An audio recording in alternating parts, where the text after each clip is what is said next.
Buenos días, doctor González. Bienvenido Buen día. nuevamente. ¿Qué tal? Bueno, vamos a continuar con la etapa técnica del concurso número 233. En este caso va a ser su examen oral. Vamos a presentar nuevamente a la doctora Cecilia Panfili y al doctor Marcelo López Mesa, integrantes del jurado de este concurso.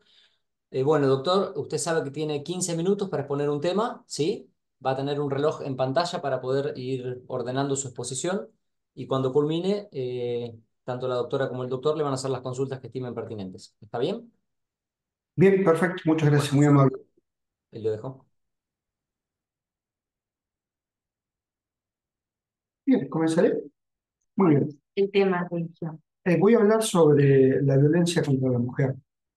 Un tema que, según mi tesis, tiene una protección importante, pero que, eh, bajado al momento en que justamente esta violencia o esta falta a este deber jurídico se produce, llegando a la instancia específica, se complejiza y pareciera ser que toda esta gran protección que se le ha dado a la mujer, puesta después sobre la mesa, eh, tiene los mismos inconvenientes que cualquier.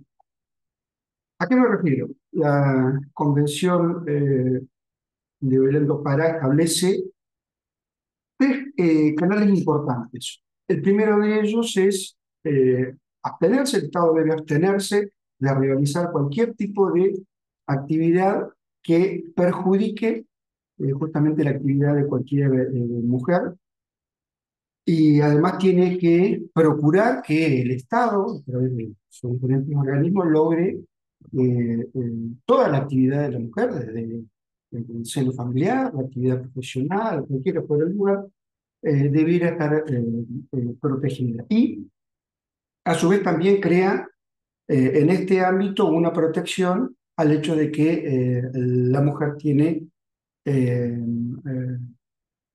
la necesidad de poder, eh, tener una actividad promedio relativamente normalizada. ¿A qué voy? A ver, eh, como se sabe, la, nuestro ordenamiento jurídico ha recibido, por vía de la modificación del artículo de la Constitución Nacional del 94, ha recibido justamente la incorporación de todo el orden jurídico interamericano.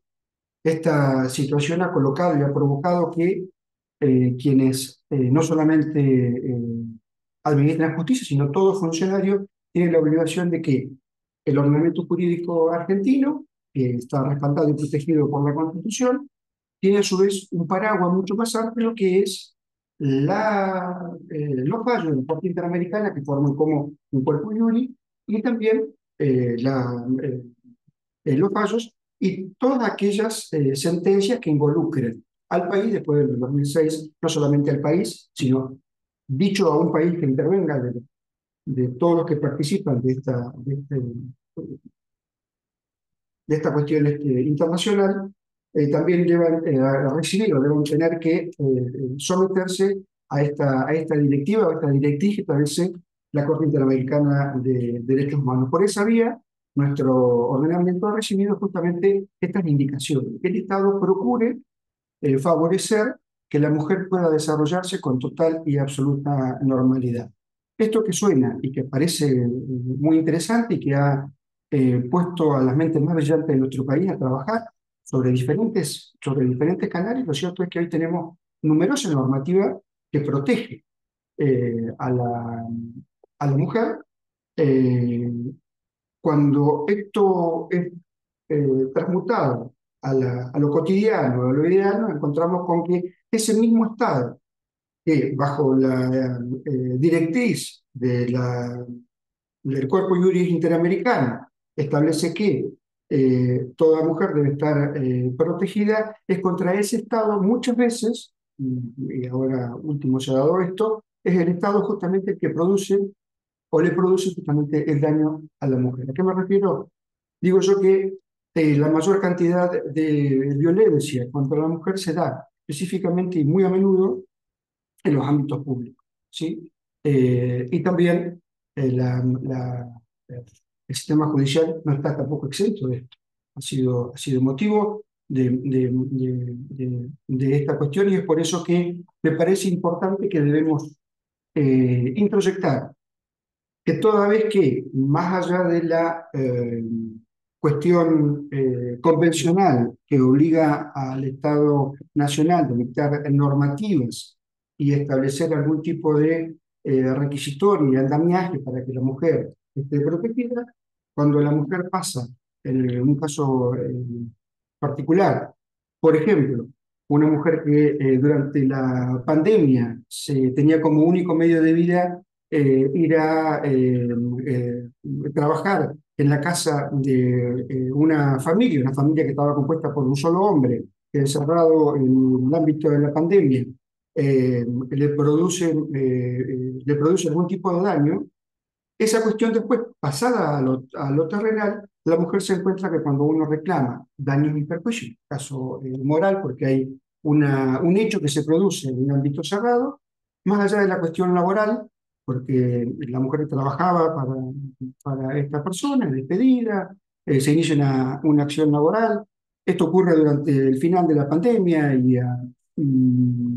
cuando esto logra destrabarse, en conversaciones con la mujer, el motivo último del despido no había sido simplemente la cuestión laboral, sino también una cuestión de violencia contra la mujer por algún tipo de existencia del dueño de casa que exigía de la mujer algunas otras cosas más que simplemente higienice el lugar, mantenga la casa en orden y demás. Esto puesto en una demanda por daño moral, este tipo de cuestiones tiene que estar sometido justamente a la lectura normal de cualquier juez que tiene que resolver sobre aspectos que son troncales. Tiene que pasar todo este daño moral sobre los fundamentos o los presupuestos que tienen que ver con la responsabilidad por un daño moral. Cuando queremos transitar este camino, nos encontramos ahí con que es muy difícil establecer, en este caso particular, es muy difícil establecer justamente el daño, que es uno de los requisitos, diría yo, primordiales para poder abastecer todo el sistema establecido en el nuevo código, sistema que no es sistema. En eso estamos de acuerdo. Si el sistema no son solamente los artículos que están establecidos en, la, en el código, en la parte que dice el título que corresponde a la responsabilidad civil, sino que están diseminados por diferentes partes del código, y uno tiene que ir buscando y enhebrando estas cuestiones para poder establecer, bueno, a ver, ¿cómo hago yo para en el sistema de responsabilidad civil? Finalmente, después del 2015, a través de esta apurada modificación del Código Civil, nos ha establecido, bueno, que los elementos de la responsabilidad son cuatro. Esto ha quedado virtualmente ya sabido, pero uno tiene que buscar por fuera del sistema cuál es el andamiaje para poder asegurar, en este caso particular que estoy exponiendo, por ejemplo, un daño contra la mujer. Así que todo esto que, sobre mi tesis, es todo muy interesante y hay indudablemente numerosa normativa que protege a la mujer. Cuando llegamos, y permítame la expresión, a la hora de los bifes, es decir, che, hagamos una demanda, porque acá hay un daño, bueno, cuesta, tiene también a veces una prueba diabólica a la mujer porque tiene que demostrar lo que ha ocurrido entre cuatro paredes y eso le provocó no solamente la cuestión laboral, porque la cuestión laboral ha sido indemnizada, sino el hecho de que tuvo que quedarse en medio de la pandemia sin trabajo, tuvo que afrontar gastos que no tenía que afrontar, tenía obligaciones que se le habían escapado y demás. Entonces, todo eso produce en los hechos de una, de un, en los, en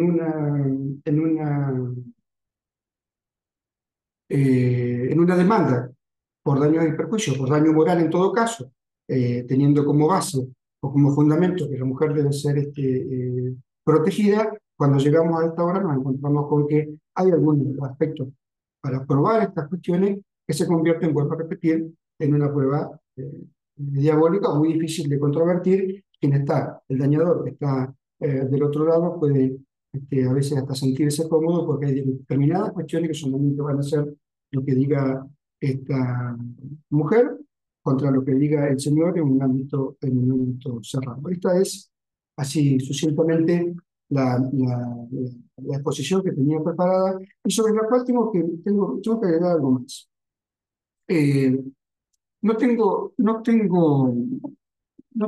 en mente, eh, o no tengo yo eh, la idea de que lo que estoy exponiendo acá sea digamos, la media, pero sí ocurre. Y la directiva que tiene de parte de las obligaciones interamericanas que asumió el país al suscribir, de los 35 países, recordemos que solamente 3 no suscribieron el convenio de Belém do Pará, eh, tiene la obligación de canalizar a través de la normativa, a través de la protección de este deber jurídico, cuando llega la hora, yo no digo que sea justamente la media, pero sí cuando suscita este tipo de inconveniente, cada uno que va al estrado a reclamar justamente un daño moral que tiene esta característica, se encuentra con que resulta hasta a veces complejo y difícil. Esta por lo menos es la idea que intento exponer y compartir con todos ustedes. Muy bien. ¿Querés preguntar algo, Cecilia? No, comenzamos. Bueno, saliendo un poco de este caso, procesalmente, Sí, como juez usted sabe que el tema del proceso es fundamental manejarlo, porque primero que nada hay una asimetría, una desconexión entre los códigos procesales provinciales sí, en general y el Código Civil y Comercial, que ha incursionado en algunas materias procesales, salvo algunos códigos como el de Mendoza, de Tucumán, etcétera, y algunos francamente mejor no lo hubieran hecho, porque han indicado cada cosa que mejor lo vi, malo conocido que bueno por conocer en algunos casos. Yo creo que Las Palmas se la lleva el Código de Jujuy, que es un accidente buscando suceder, bien, porque encima yo me lo pasaron, me pidieron que dé una charla, lo analicé, oyendo ministros del Tribunal Superior sentados, legisladores, le hice una disección del código, le dije que las cosas que estaban mal y lo sacaron tal cual estaba. Entonces yo directamente esta gente son claro, a lo que va. En una realidad sí, con ese sí, descalce. El rol del juez de primera instancia es fundamental, porque sí, tiene que hacer compatibilizar las dos normas de modo tal de que calcen y sobre todo se correspondan entre ellas lo mejor posible para ir a la realidad. Entonces, algunas ideas procesales que eran clásicas hay que ir adaptándolas. sí, inventando, diría yo. Sí, o por lo menos haciendo una interpretación creativa. Desde el punto de vista, por ejemplo, de las acciones declarativas. Sí, ¿Cuándo usted le daría curso a una acción declarativa? ¿Qué entiende usted que es una acción declarativa? Eh, ¿Hay algunos abusos en materia de uso de una acción declarativa? Por ejemplo, hay gente que quiere que un juez le dicte una sentencia en una acción declarativa, pero entonces no paga tasa, que yo, y después la hace valer en alguna cosa impresionante. sí. ¿Qué opinión tiene de las acciones declarativas? Las acciones declarativas tienen que ser utilizadas en aquellos momentos en que el justiciable, palabra que no me gusta, tiene alguna duda respecto con esto que usted me menciona, que hay un orden jurídico y pareciera ser que en ese orden jurídico hay alguna cuestión que no está clara. Entonces, ¿qué recurre? La justicia para que el juez, suponiendo que sabe todo el derecho, tiene que dar una respuesta correcta y adecuada. ¿Qué ocurre cuando en ese reclamo, en ese pedido, a través de la sentencia uno descubre que se pueden llegar a tocar algunos aspectos que hacen a otras cuestiones del mundo? Pues bien, uno tiene que tener, como decía Salini, tiene que ser cauto, tiene que buscar un término medio. ¿Por qué? Porque las acciones declarativas, si bien le otorgan a la persona al justiciable, o a la persona que va al letrado a pedir que el juez expida sobre alguna cuestión que pareciera ser que no está clara, tiene esa función, sí, ¿sí? Yo ahí me avengo a lo que originalmente eh, tiene establecido, o lo ha dicho la doctrina. No podemos utilizar una acción declarativa para por ese canal ingresar justamente al orden jurídico por la vía procesal y poder hacer algún tipo de desmán, permítame el término, o que pueda valerse y llegar a un abuso del derecho. Un abuso del derecho que justamente tiene tiene este formato. Uno puede hacer valer cuestiones que están perfectamente establecidas a través de una vía que le permite a uno poder correr por el bordecito como nos gustan los argentinos.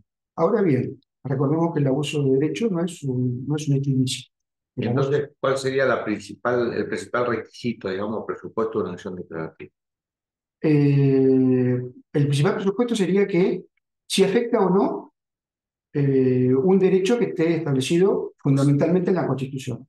Está bien, pero tiene que haber, digamos, una situación de incerteza, de incertidumbre Sí, objetiva sí. que amerite un pronunciamiento judicial que disipe esa incertidumbre. Porque si la cosa está clara, No tiene sentido, a veces la justamente. meten por ahí, digamos, con la idea que entonces no tengo que pagar una fortuna de gasto de justicia, por ejemplo, para que me digan, entonces me dicen en un caso así hipotético, Sí, pero si no hay incertidumbre en sentido objetivo, ¿puede proceder una acción declarativa de certeza?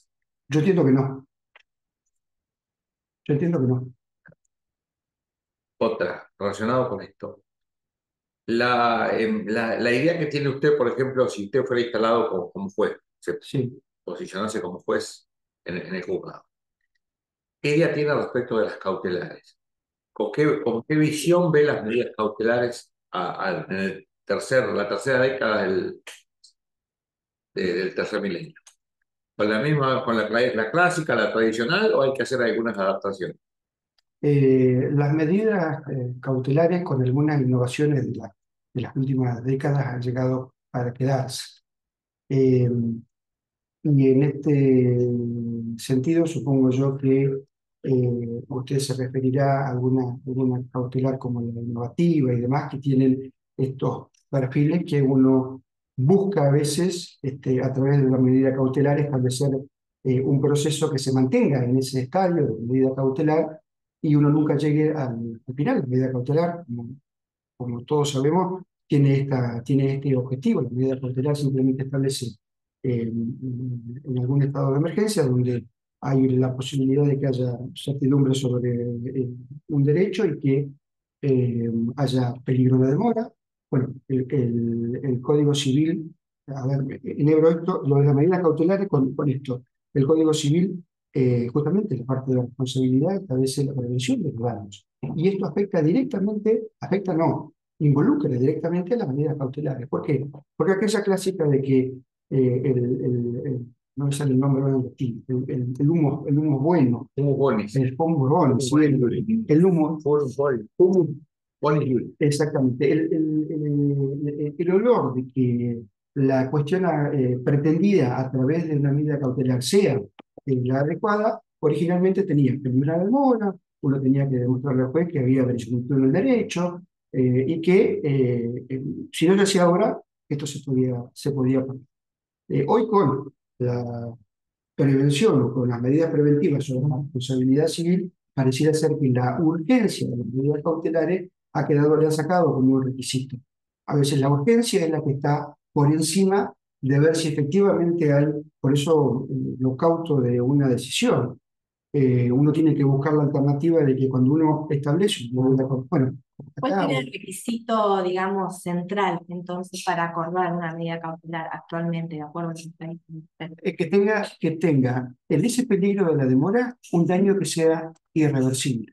Y me voy a remitir a algo que me parece ser que hay un fallo de acá que tuve posibilidad de leerlo, de un juez de quien no voy a decir el nombre porque no me va a salir, pero un fallo sumamente interesante que justamente tiene que ver con esto. Planteó una cuestión de medida cautelar sobre la base de prevenir la responsabilidad. El, vamos a ver, estaban en cierta discusión entre las dos empresas más, bueno, acá no, pero en otras partes del país, la empresa más importante de la ciudad, la cooperativa eléctrica, y la otra empresa era la que distribuye la información, que está acá ahora conectada, estamos hablando, porque hay una empresa que se encarga de hacernos llegar todo esto. Yo ayer tuve que padecerlo, si lo digo, uno está acostumbrado a sentarse en la máquina, sentarse, tiene la plataforma y escribe. Una cosa es escribir así, sino volver a los 15 años atrás, buscaba el libro, a ver qué decía, la memoria. Bueno, es difícil. En esa controversia entre dos empresas tan importantes como esta, el fallo de este colega, que me parece brillante, justamente estableció como medida cautelar que había una urgencia y estableció perfectamente qué es lo que tenía que hacer cada una de las partes para que no se produzca un caos en la ciudad. Creo que ese es el perfil que uno debe tener cuando responde a una medida cautelar. ¿Hay peligro de demora? Bueno, uno tiene que sopesar, ¿no? Si ese peligro de demora es tal o no. Es más, creo yo que, no digo en la primera clase de Derecho, pero sí en la primera clase de Derecho, lo que era Derecho Civil 1, que ahora tiene otros nombres, pero es exactamente lo mismo, me parece que sería obligatorio que leen el fallo, porque allí avanza sobre varios aspectos. Uno de ellos es que hay muchos que, y acá lo voy a parafrasear, hay muchos que dejan parte de los libros sin leer. En este caso muchos parece que han comenzado el código como es cortito, hay que comenzarlo con el libro primero, y la parte previa no la han leído, y justamente en la parte previa del código tenemos prácticamente cómo hacemos para tocar el código. Entonces, si no tenemos nosotros en claro que estamos frente a un ordenamiento jurídico que ha sufrido modificaciones incontrastables hasta este momento y que sobre la marcha tenemos que tratar de sopesar quienes ejercitamos todos los días el derecho. Yo vivo hace 25 años en mi actividad privada que el ejercicio de la profesión.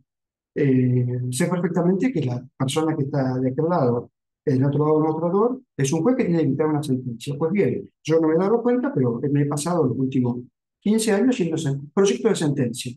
Que es ni más ni menos que una demanda, un proyecto de sentencia para convencer al juez para que con esa herramienta haga una sentencia. Justamente en ese camino, digamos, es que uno tiene que tener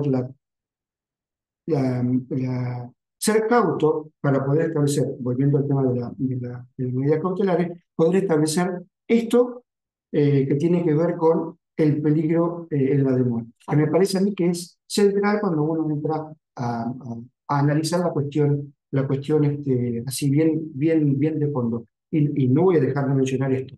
Este fallo de este camarista realmente decía yo, tiene que dárselo a leer en el primer día, que los que empiezan en el derecho del siglo I, porque ahí de esa manera uno puede establecer cuáles son los andariveles sobre los cuales se maneja la profesión. Está bien. Escúcheme, con respecto a la determinación del daño y la cuantificación del daño, Sí, ¿no?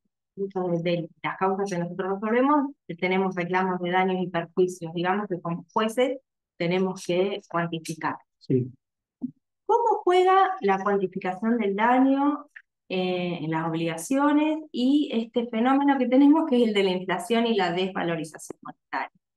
En un juicio de daños y perjuicios, a usted le plantean que hay desvalorización monetaria producto de la inflación. ¿Cómo soluciona usted ese tema?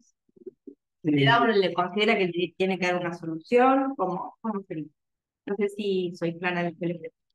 Eh, sí, es clara y la entendí perfectamente y tiene esto que ver con el tema de eso también que establece el código, ¿sí? Uno puede deber plata, puede deber valores. Y ahí entramos entonces en el disyuntivo. Pues bien, cuando reclamamos, ¿qué son? En definitiva, son valores. Y esos valores tienen que ser eh, establecidos de manera tal de que no perjudiquen justamente al que sufrió esta falta de deber jurídico, pero que tampoco sobrecarga o sobrecargue, digamos, a quien tiene que hacer frente a la indemnización. Entonces, para establecer valores, yo lo que primero haría sería ceñirme a lo que dice el código. Bueno, pues bien, ¿desde cuándo se reclaman los intereses en el momento que se produjo el daño? Ha habido un fallo acá también hace muy poco que está vinculado con este tema de la valorización de cuando uno reclama. Por ejemplo, la valorización de un reclamo de un trabajador. En la discusión, un fallo del Supremo Tribunal de Justicia que ha establecido una regla clara sobre cuál es el índice de base para calcular la indemnización de una persona que reclama a una ART un daño. Sí, ese es un plenario del tribunal en materia de riesgos de De trabajo. riesgo de trabajo. Sí. Pero tiene que ver, permítame terminar la Sí. idea. Yo tengo para mí que la valorización de ese reclamo tiene que ser actualizado porque vivimos en este país y este país tiene inflación. Nos guste o no, desde que yo tengo uso de razón, hay inflación.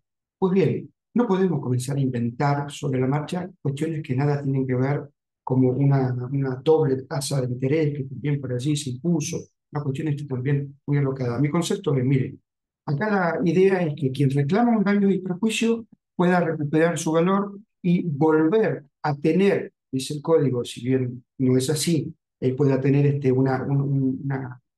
una indemnización plena, que no es tal. Nadie vuelve a su estado anterior después del daño y perjuicio. A la persona que una máquina le cortó un brazo, no va a volver nunca a un estado anterior. Y por más que digamos que la indemnización es plena, nunca va a ser plena porque en el camino se le van sacando cuestiones como temas que analizábamos ayer, que tiene que ver con que hay consecuencias que no son ni inmediatas ni previsibles, que el código obviamente no reconoce ni siquiera hasta acá. Entonces, me parece a mí que cuando uno tiene que establecer cuál es la base del valor que tiene que otorgarle a la persona que reclama un daño y perjuicio, tiene que tener, en este sentido, ser tan cauto para establecer, bueno, un reclamo que no beneficie o no enriquezca a la persona perjudicada, pero tampoco perjudique a quien tiene que hacer frente a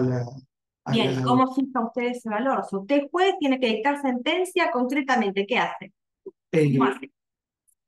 yo, en mi caso, yo aplicaría tasa de interés, las que están vigentes, no, si fuese de un valor, tasa de interés, y establecer de qué momento a qué momento. El Código Civil nos... Bien, ¿qué valor? ¿A qué fecha fijaría el valor? ¿A la fecha del accidente, a la fecha de la sentencia? ¿A qué fecha? No, yo la establecería desde del momento del accidente hasta la interposición de la demanda, perdón, del momento del accidente hasta el dictado de la sentencia, un interés. Capitalizaría ahí, porque el código establece que hay que capitalizar, y de ahí en más capitalizaría, ese monto capitalizaría hasta Pero que lo que le salga. pregunta a la doctora es si a la fecha, digamos, de la sentencia, ¿Cuándo fija usted el valor? ¿A la fecha del accidente o a la fecha de la sentencia? No, la fecha del accidente. Ajá, entonces usted no lo está fijando, no está. Usted dijo que lo iba a tratar esto como obligación de valor y la está trabajando, la está No, tratando de otro modo. no, obligación de valor, dije cuando incursioné en mi posición, Ujú. porque en definitiva son valores. Lo que pasa que, a ver, si nosotros terminamos con una sentencia y estamos ejecutando, terminamos en un valor. ¿Sí? No, Hay no una me obligación. resulta clara su respuesta. A ver, ¿Cómo es?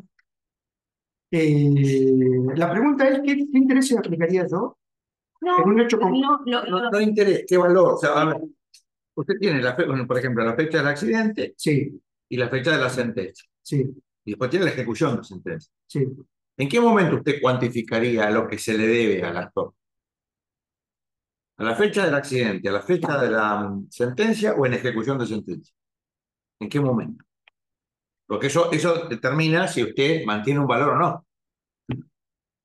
Los españoles, por ejemplo, el Tribunal Sí. Supremo cuantifica siempre en ejecución de sentencia.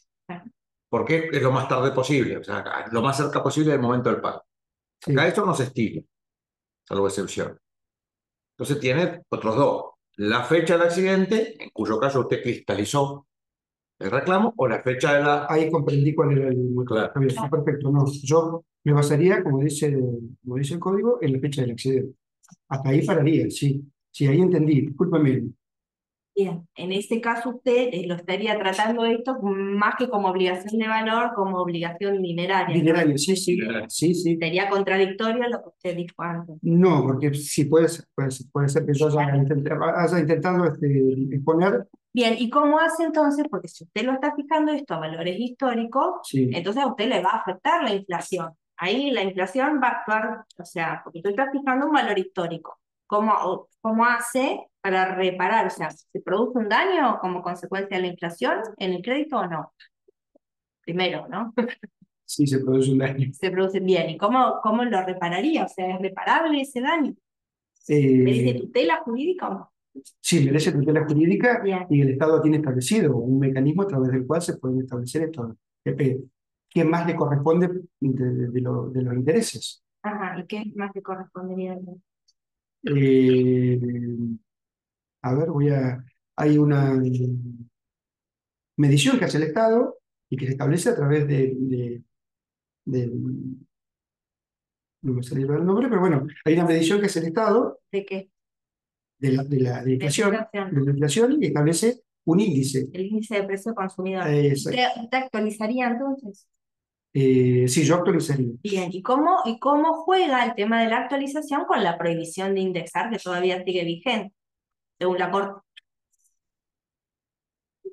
Salvo en alguna materia impositiva, pero En materia positiva no, está todo vigente.